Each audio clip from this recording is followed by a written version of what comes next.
Trump কি এবার পরিস্থিতি সামাল দিতে পারবেন? ইরানের পারমাণবিক স্থাপনাগুলোতে মার্কিন হামলা নিয়ে গভীর উদ্বেগ প্রকাশ করেছেন ন্যাশনাল ইরানি আমেরিকান কাউন্সিলের প্রেসিডেন্ট জামাল আবদি। তার দাবি, ট্রাম্প বাস্তবে বুঝতেই পারছেন না এই উস্কানিমূলক হামলার পরিণতি কি হতে পারে। আবদি বলেন, এটা খুবই নাটকীয় এবং উস্কানিমূলক এক পদক্ষেপ। আমার মনে হয় না যে ট্রাম্প জানেন এর ফল কি হতে পারে। তিনি কোনো কৌশলগত বা কূটনৈতিক লক্ষ্য নিয়ে এগোননি। যদি ইরান এর জবাব দেয় তাহলে এর জন্য কি পরিকল্পনা আছে তাও পরিষ্কার নয়। তিনি অভিযোগ করেন, আমেরিকা ফার্স্ট স্লোগানের আড়ালে ট্রাম্প এমন এক পথে হাঁটছেন যা যুদ্ধের ঝুঁকি বাড়িয়ে তুলেছে। তিনি বলেন, অনেকেই এখন মনে করছেন ট্রাম্প যেন আমাদের সঙ্গে এক প্রকার খেলা খেলছে। আমরা তার প্রথম মেয়াদ থেকেই বুঝতে পারতাম সে আসলে কি করতে চায়। তখনই যদি আমরা কার্যকর কিছু করতাম তাহলে হয়তো আজকের এই পরিস্থিতি এড়ানো যেত। আবদি দীর্ঘদিন ধরেই যুক্তরাষ্ট্র ইরান কূটনৈতিক সম্পর্ক পুনর্স্থাপনের পক্ষে কাজ করে আসছেন।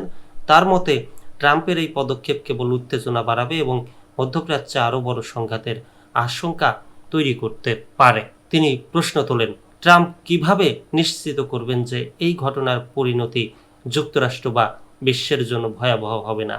তার সিদ্ধান্তে যে কোনো সময় পরিস্থিতি নিয়ন্ত্রণের বাইরে চলে যেতে পারে।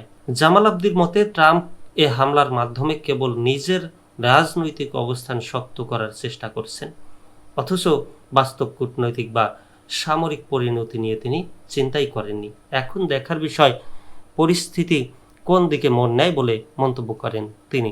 ইরানের পারমাণবিক স্থাপনায় হামলায় বাংকার বাস্টার নামের বিশেষ বোমা ব্যবহার করা হয়েছে, যা মাটির গভীরে থাকা শক্তিশালী ও সুরক্ষিত লক্ষ্যবস্তু ধ্বংস করতে সক্ষম।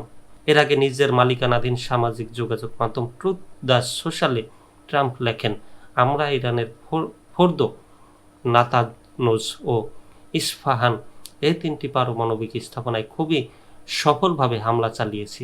এখন আমাদের সব বিমান ইরানের আকাশসীমার বাইরে। এছাড়া ট্রাম্প একটি ওপেন সোর্স গোয়েন্দা তথ্যভিত্তিক পোস্ট শেয়ার করেন। সেখানে দাবি করা হয় শক্তিশালী সুরক্ষায় থাকা ফোর্দো পারমাণবিক স্থাপনা ধ্বংস হয়ে গেছে।